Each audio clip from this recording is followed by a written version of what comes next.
क्या कंटेन करते हैं ये कंटेन करते हैं न्यूरोट्रांसमीटर। और in the last video we have talked about how many types of neurotransmitters are there. One is excitatory और एक है इनहिबिटरी। एक जन एक्साइट करते हैं और एक इनहिबिट करते हैं। So this kind, so with precisely आप पिन पॉइंट करके वो चीटी को पकड़ सकते हो। व्हाई? Because threshold stimulus. जब न्यूरॉन एक्टिवेट हो गया, when the neurons are going to get activated, तो आपका सेरिब्रम इंफॉर्मेशन मिल जाएगा सेरिब्रम को। ये पहली बार नहीं हुआ जब चींटी आपके हेयर से जा रहे थे। तो सेरिब्रम का काम क्या है? It stores all the past experience. पहले भी ऐसा हुआ था। तो आप क्या कर सकते हो? पिन पॉइंट करके वो हेयर से वो चींटी को आप ला सकते हो। It has made what? A threshold stimulus. So अगर जब थ्रेशोल्ड स्टिमुलस नहीं मिलता है तब सोडियम आयन का परमिबिलिटी नेग्लिजिबल होता है, बट सोडियम आयन का परमिबिलिटी 20 टाइम्स बढ़ जाता है when there is a threshold stimulus given. Kind of depolarization. जब सोडियम आयन अंदर घुस गया तो क्या कहेंगे उसको?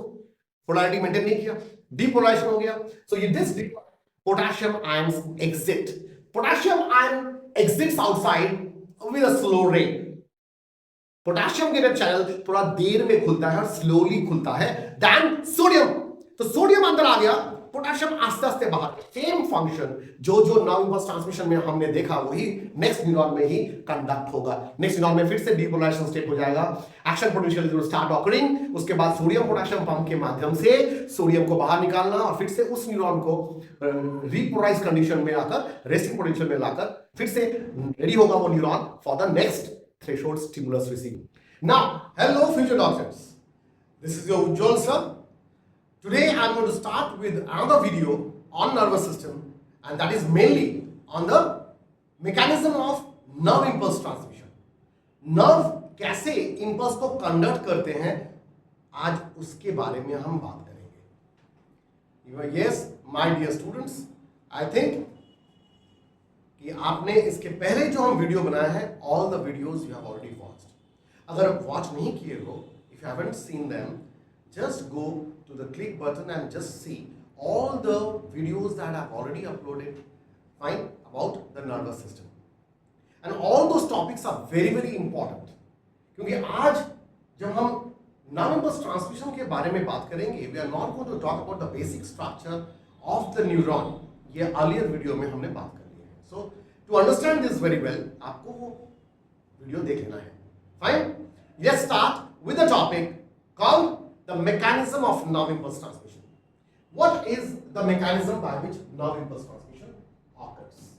Nerve impulse transmission को देखने के पहले first have this particular idea about this figure. So when we talk about this figure, ये figure किसका है? ये न्यूरॉन का है। कौन से neuron?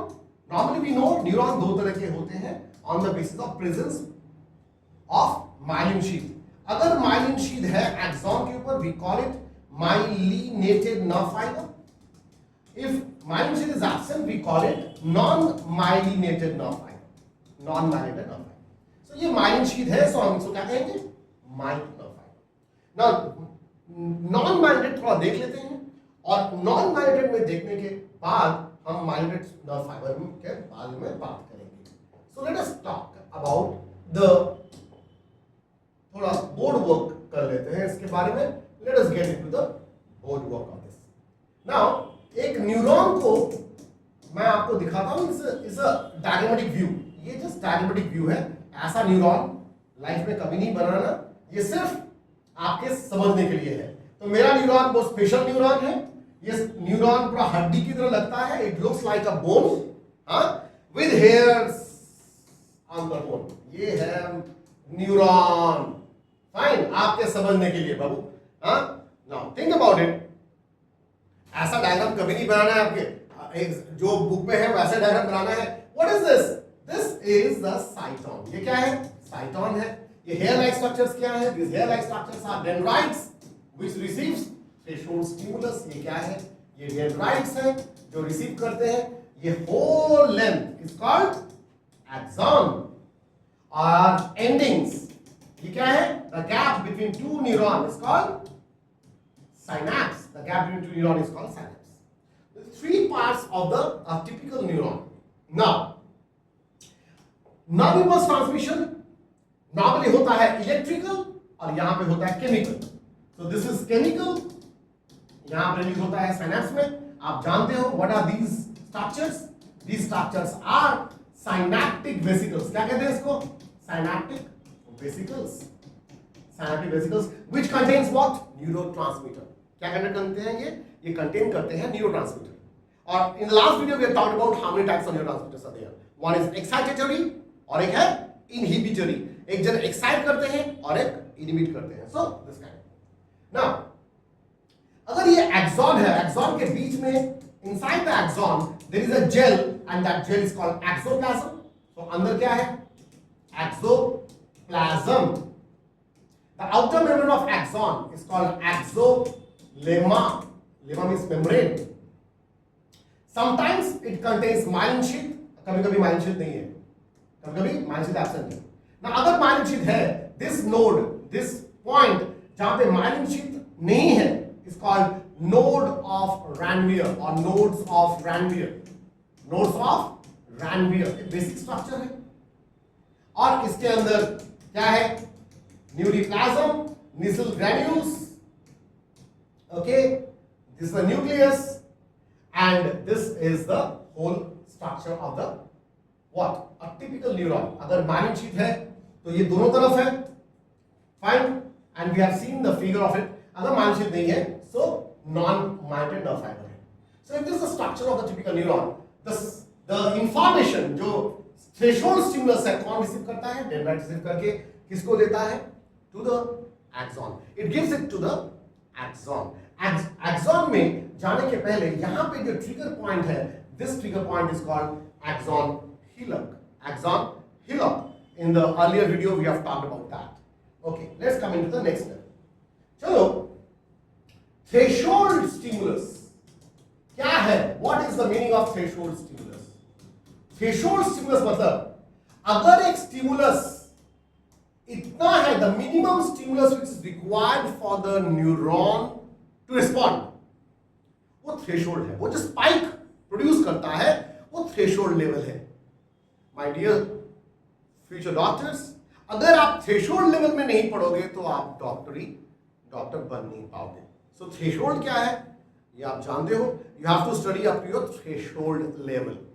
If you are not studying, your good friend are studying and they are studying up to the threshold level, so आपको उनके साथ ही compete करना है. Fine. Now think about it. Threshold level stimulus अगर मिलता है neuron, then the neuron starts showing off a concept called all or none law. ये property है neuron का. Comment in the comment section. अगर आप जानते हो all or none law, ये in the earlier video we have talked about in another organ system. What is the organ system where we have talked about all or none law? It is the property of neuron as well as, comment me in the comment section, name the organ system जहाँ पे all or none law मानते हैं. What is all? If a neuron receives a threshold stimulus, then only it is going to show off what? It is going to show off some changes. What is the change? It is going to conduct the stimulus.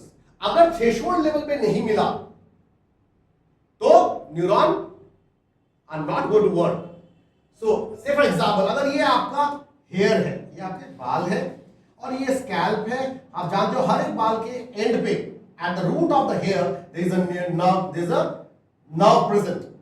अब ये बाल पे जो पहले आप school में बैठते थे वहां पे ब्लैक बोर्ड रहता था. Teacher used to come and write by the help of chalk.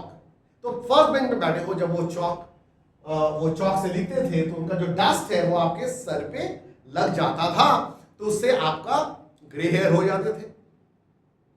आपको पता भी नहीं चलता जब तक आपके दोस्त नहीं बोल रहे हैं आपको. Think about it. ये है वो व्हाइट ब्लैक बोर्ड में जो व्हाइट कलर का chalk dust, and this dust are very उनका वेट, उनका वजन बहुत कम होता है. तो कम होगा तो क्या होगा, ये हेयर डिस्प्लेस भारी नहीं होगा, डिस्प्लेस नहीं होगा. पर अगर आपके हेयर से कोई चींटी वॉक करके जाता है, सो विद प्रिसाइसली आप पिन पॉइंट करके वो चींटी को पकड़ सकते हो. Why? Because this is one ant walking on your hairs, it is going to displace your hair.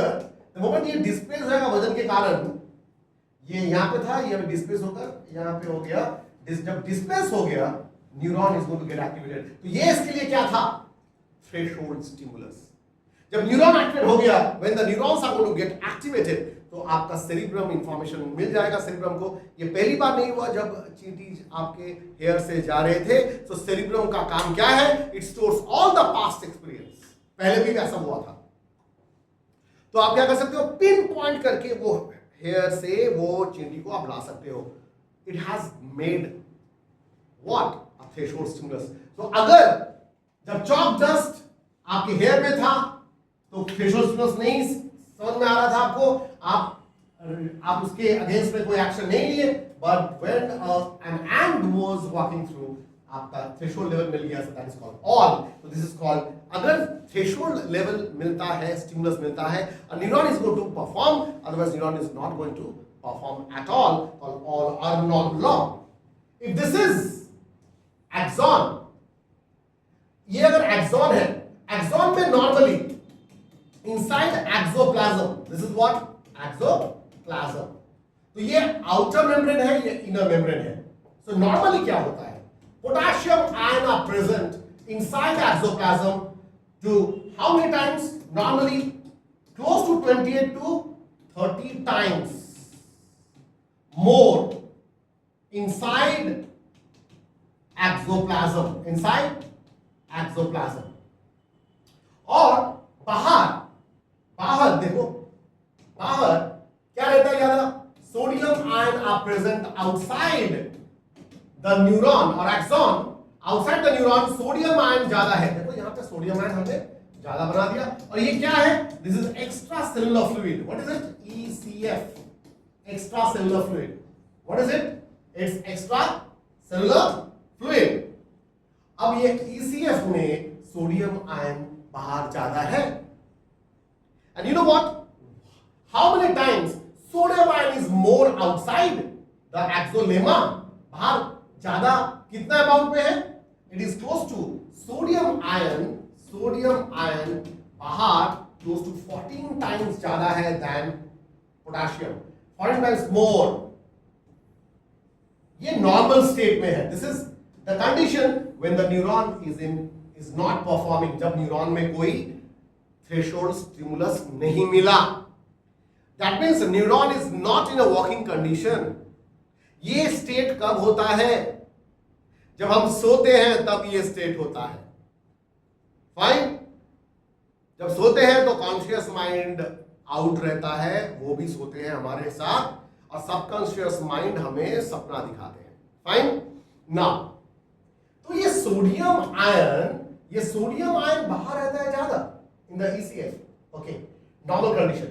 and during this state, अगर हम देखें तो बाहर इलेक्ट्रोपॉजिटिविटी मेंटेन करते हैं, अंदर क्या होगा? Electronegativity. why it is being maintained? because axoplasm के अंदर संग में क्या है? क्लोराइड आयन है, संग में क्या है? फॉस्फेट्स है। Fine. So it maintains electronegativity inside और बाहर इलेक्ट्रोपॉजिटिविटी। अगर किसी गैल्वेनोमीटर से हम इसको रीड करें तो वो क्या दिखाते हैं? -70 millivolt. Why it is called minus? अंदर अगर नेगेटिव होगा so that is called as minus. अंदर अगर नेगेटिव होगा that is called negative charge दिखाएगा, तो वो -70 मिलीवोल्ट गैल्वेनोमीटर में। ये -70 मिलीवोल्ट क्या है? जब न्यूरॉन काम नहीं कर रहा है। So what we call this is called resting membrane potential। क्या कहते हैं इसको? resting membrane potential। this is called resting membrane potential। so what is resting membrane potential of neuron? it is -70 millivolt। ये मेंटेन करते हैं। so ये normal state में है। when the neuron is in resting condition, it is not performing, resting condition, and it is not performing। और इसको क्या कहते हैं? it is also called as polarization state या polarized state। polarization first step है ये, first step। I think this is okay with you। so ये था when a neuron is not performing, but the moment result के बाद पिताजी हथौड़े से आपको सर पे मारा, से दिखाया तो आप एक्टिवेट नहीं हो गए। पर अगर आपको वो स्ट्राइक करते हैं और थ्रेशोल्ड लेवल में होता है तो आपको इंफॉर्मेशन मिलेगा। क्या मिलेगा? Threshold stimulus. Threshold stimulus, fine. So your body is going to get threshold stimulus, and if your father hammers you, now think about it, बाबू। अभी ये थ्रेशोल्ड स्टिमुलस मिलने के बाद क्या होगा? थ्रेशोल्ड स्टिमुलस मिलने के बाद सोडियम आयन जो बाहर जाता है, ये इसका परमेबिलिटी 20 टाइम्स बढ़ेगा। कितना? परमिएबिलिटी जो नॉर्मली इम्परमिएबल था, जो नॉर्मली सोडियम आयन इम्परमिएबल था नॉर्मली, पर ये sodium ion after receiving threshold stimulus, जब उसको न्यूरॉन को थ्रेशोल्ड स्टिमुलस मिलता है, सोडियम आयन का परमिएबिलिटी कितना टाइम बढ़ जाता है? It increases by 20 times, and sodium ion अंदर आना स्टार्ट हो जाते हैं। अब ये आते किससे है? By the help of sodium gated channel. और यहां पे अंदर पहले से कौन ज्यादा है? K plus potassium gated channel से वो normally it is free to come out, normally it is free to come out. जब थ्रेशोल्ड स्टिमुलस नहीं मिलता है तब सोडियम आयन का परमिएबिलिटी नेग्लिजिबल होता है, बट सोडियम आयन का परमिएबिलिटी 20 टाइम्स बढ़ जाता है when there is a threshold stimulus given. So sodium ion का परमिएबिलिटी अंदर जाएगा, वो सब बढ़ गया, पर potassium is free to go out. अगर सोडियम अंदर चला गया तो ये local area of the axon length, अंदर सोडियम आयन चला गया फ्रॉम बाहर, तो मतलब क्या होगा? अंदर पॉजिटिव, और बाहर सोडियम निकल आएगा, पोटेशियम निकल आएगा, so that is going to make a negative charge. But this is going to happen only in the local area. Axon अगर इतना लंबा है, इतने से पोर्शन में ये होने वाला है दिस काइंड ऑफ डीपोलराइजेशन। जब सोडियम आयन अंदर घुस गया तो क्या कहेंगे उसको? पोलैरिटी मेंटेन नहीं किया, डीपोलराइजेशन हो गया। सो ये this depolarisation is going to occur in the local site of the neuron, but the rest is going to remain the same. बाहर अभी भी क्या ज्यादा है? एंटायर लेंथ में बाहर सोडियम ज्यादा है, sodium is present in much more concentration outside, this positive, अंदर क्या मेंटेन करेगा? नेगेटिव। सो क्या होगा? देयर इज अ यही काम क्या होगा? Next this is going to travel to the entire length of the axon. ये जो चेंज है, ये change entire length of the axon जाने वाला है। नाउ यहां पे बहुत सारे सोडियम गेटेड चैनल है, यहां पे बहुत सारे सोडियम गेटेड चैनल है। Think about it, this is one sodium gated channel, this another one, this another one. और ये सोडियम थ्रू द, ये मैं क्या दिखा रहा हूं आपको? ये मार्क मतलब थ्रेशोल्ड स्टिमुलस। थ्रेशोल्ड स्टिमुलस मिलने से sodium ion is going to start entering. जब सोडियम आयन एंटर करेगा, feel this, have a sign, this is the metre per second, जिस तरह से वो ट्रैवल कर रहा है, and this is the membrane potential. Membrane potential यहां पे ये जो है, ये है 0, ये है -55 मिलीवोल्ट, और ये मेंटेन कर रहा है -70 मिलीवोल्ट, और यहां पे एकदम at the top +30 millivolt, +30 millivolt. So during resting condition कितना है? रेस्टिंग कंडीशन में कितना होगा?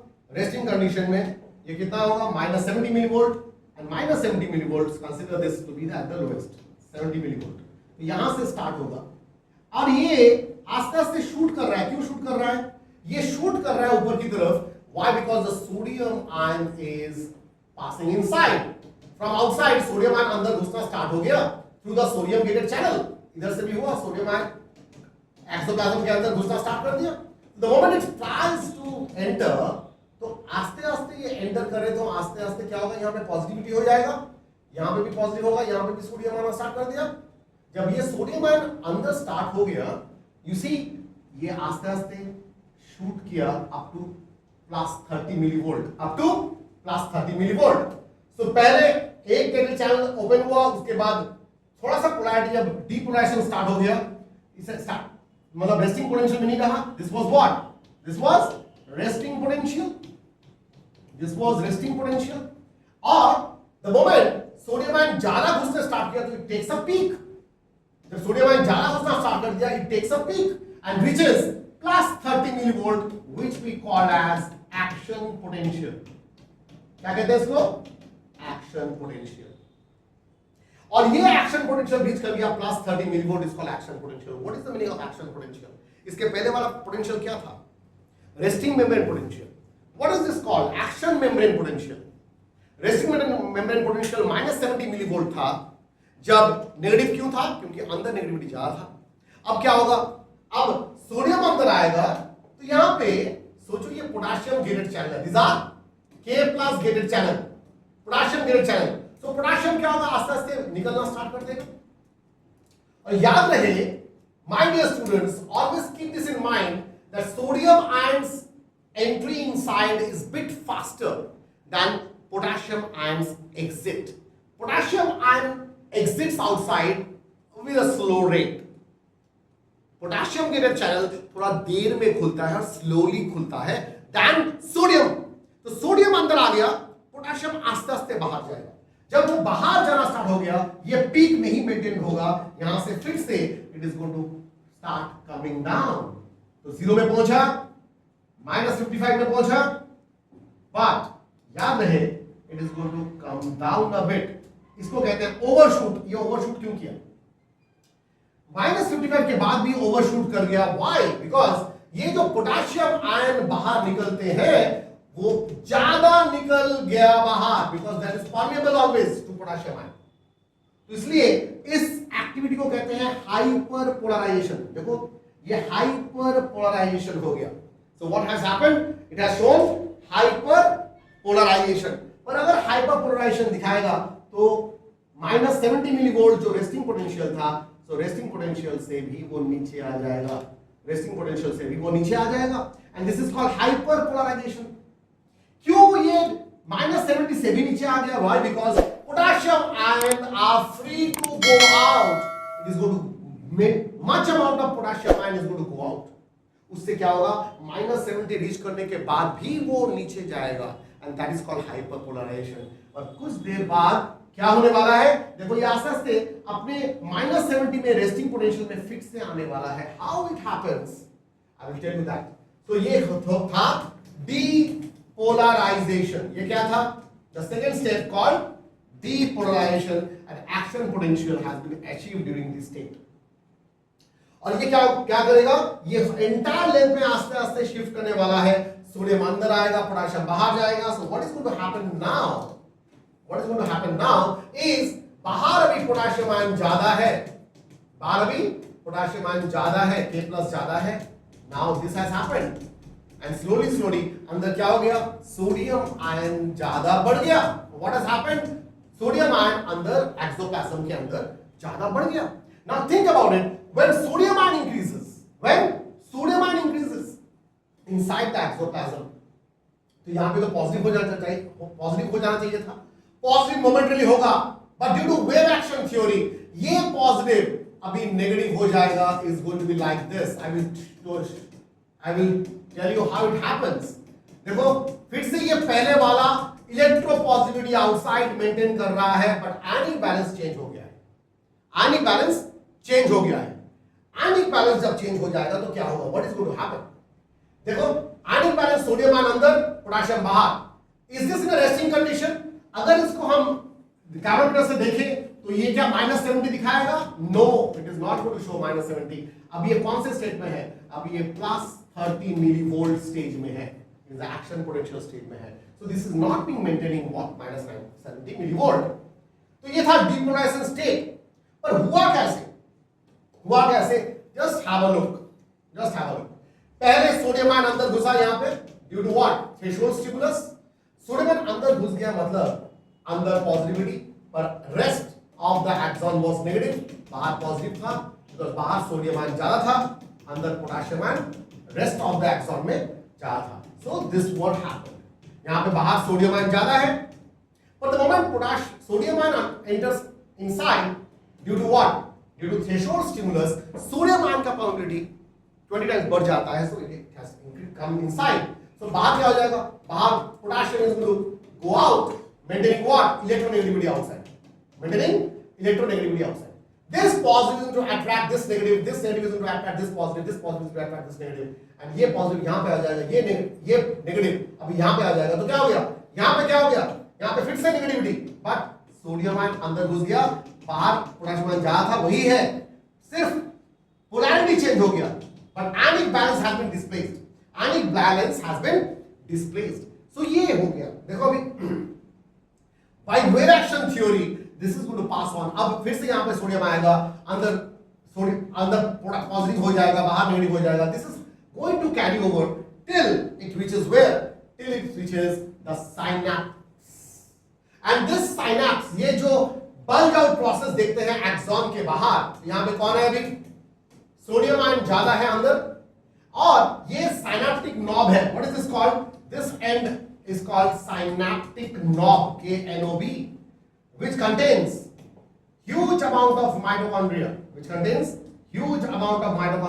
and also they have got synaptic vesicles. क्या है इसमें? synaptic vesicles. Okay, जब ये सोडियम अंदर घुस गया, बाहर कौन ज्यादा है अभी? K plus is more. अब बाहर क्या है? इलेक्ट्रोपॉजिटिविटी. अंदर क्या है? इलेक्ट्रोनेगेटिविटी. बाहर इलेक्ट्रोपॉजिटिविटी, अंदर नेगेटिविटी. बाहर कौन ज्यादा? पोटेशियम ज्यादा. अंदर कौन ज्यादा? सोडियम आयन ज्यादा. And this is depolarization state going on. अब इस समय जो अगर फिर से थ्रेशोल्ड स्टिमुलस आ जाता है, do you think neuron is going to respond to it? No, neuron अभी रेस्टिंग पोटेंशियल में नहीं है, सो ये रिस्पॉन्ड नहीं करेगा, नेक्स्ट स्टिमुलस का रिस्पॉन्ड नहीं करेगा. सो क्या करना पड़ेगा? सोडियम आयन को धक्का मार के बाहर निकालना पड़ेगा. And for धक्का it needs what? ATP. धक्का मारने के लिए एनर्जी चाहिए, ATP यूज करना है.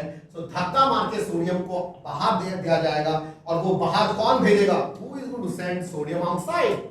सोडियम को बाहर निकालने के लिए क्या चाहिए? सोडियम को बाहर निकालने के लिए मसल पावर चाहिए. ये देखो bicep. What is this bicep? ATP. ये एक्टिव ट्रांसपोर्ट करने के लिए हेल्प करेगा. क्या करेगा? Through the sodium potassium pump. Again I repeat, sodium and potassium pump. 3 of the sodium is going to be pushed outside, and 2 potassium ion को अंदर भेजा जाएगा by the help of ATP.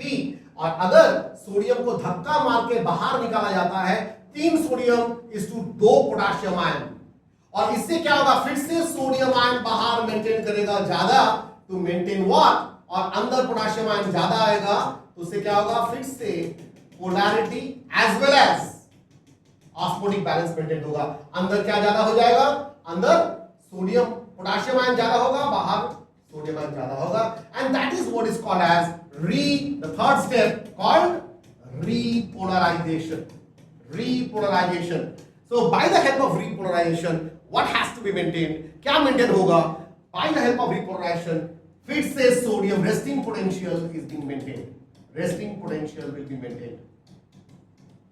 Minus 70 millivolt will be maintained. This is how it works. This is how the nerve impulse transmission occurs. Now think about it. Nerve impulse के बाद ये कहाँ पे जाएगा? Inside the synaptic knob. यहाँ पे synaptic knob में क्या दिखाया गया आपको? Mitochondria. They have got more amount of mitochondria. और यहाँ पे क्या है? Synaptic vesicles. और ये जो मेम्ब्रेन है, सोचो यहाँ पे साइनैप्स. अगर ये साइनैप्स है, who gave the term synapse? It was Charles Sherrington. Charles Sherrington gave the term synapse. Sherrington. Okay. What is synapse? It's a junctional gap between two neurons. क्या है ये? ये junctional gap है दो neuron के बीच में. Now ये साइनैप्स में ये मेम्ब्रेन क्या होगा? It is called pre-synaptic membrane. क्या नाम होगा? Pre-synaptic membrane. और साइनैप्स में अगर सोचो यहाँ पे और एक कौन है? ये साइटोन है, और ये इसका डेंड्राइट है.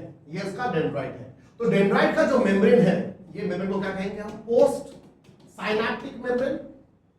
एंड जब ये सोडियम आयन डीपोलराइजेशन स्टेट यहाँ पे आ जाएगा, synaptic vesicles, they are modified Golgi body, and they will start secreting what? Neurotransmitters. ये न्यूरोट्रांसमीटर जब यहाँ पे रिसेप्टर्स हैं, क्या रिसेप्टर्स? यहाँ पे ligand gated channel. Graded channel, और यहाँ पे कैल्शियम ग्रेडेड चैनल है, पर ये कैल्शियम के ऊपर अगर एसिटाइल कोलिन आकर यहाँ पे टच करेगा तो क्या होगा, ये calcium graded channel is going to open up and the calcium will start getting inside the next neuron, और नेक्स्ट न्यूरॉन में जब कैल्शियम अंदर आ जाएगा it is going to do the same function जो नर्व इंपल्स ट्रांसमिशन में हमने देखा, वही नेक्स्ट न्यूरॉन में ही कंडक्ट होगा। नेक्स्ट न्यूरॉन में फिर से डिपोलराइजेशन स्टेट हो जाएगा, action potential is going to start occurring, उसके बाद सोडियम पोटेशियम पंप के माध्यम से सोडियम को बाहर निकालना और फिर से उस न्यूरॉन को रिपोलराइज कंडीशन में आकर रेस्टिंग पोटेंशियल में लाकर फिर से रेडी होगा वो neuron for the next threshold stimulus receiving. Now इस तरह से ये काम करता है। एसिटाइल कोलिन नॉर्मली हम जानते हैं, अगर acetyl choline is a receptor we call it cholinergic nerve fibre. Acetyl choline अगर रिसेप्टर है तो अगर एक न्यूरॉन में रिसीव हुआ तो there is an enzyme called acetyl choline esterase. Acetyl choline esterase ये क्या करते हैं, this enzyme feeds on the acetyl choline. ये एसिटाइल कोलिन को after the nerve has shown its impulse वो क्या करेगा, वो उसको खा लेगा। Fine, it breaks down the acetylcholine. The name of the enzyme is acetylcholine esterase. Fine, this is very important. This is how बार-बार nerve impulse transmission होते हैं, और बीच में जो होता है वो है synaptic delay. Synaptic delay वो पॉइंट में आता है, माइक्रोसेकंड में आते हैं। Fine, so this is very important. तो ये था नॉन माइलेटेड नर्व फाइबर में, पर अगर माइलेटेड नर्व फाइबर में होगा तो क्या होगा, नोड्स ऑफ रैनवियर से नोड्स ऑफ रैनवियर में देखो यहाँ पे सोडियम, अगर ये माइलिन शीथ है, this is the nodes of Ranvier, sodium is going to enter over here from here, तो सोडियम यहाँ पे पॉजिटिव हो गया, यहाँ पे नेगेटिव, और ये यहाँ पे जंप करके इधर से जंप करेगा, इधर से जंप, तो ये इसको कहते हैं सॉल्टेटरी कंडक्शन। क्या कहते हैं इसको, through माइलेटेड nerve fibre this conduction is called saltatory conduction. Fine, and ये ज्यादा फास्टर है, the speed of that is going to be close to 120 meter per second, the mild nerve fiber. Fine. Who discovered this particular myelin sheath? Axon Hall. ये आपको नहीं चाहिए, Axon Hall is the name of the particular scientist. All the very best. This is about the very important topic about the transmission of the nerve impulse. This is how the nerve impulse transmission occurs. Comment me in the comment section. जहाँ जहाँ पे आपको question किया गया है, comment me in the comment section. I'm going to just see it and just wait for the next video where we are going to talk about peripheral nervous system, autonomic nervous system, and also one shot for the whole neural system. All the very best.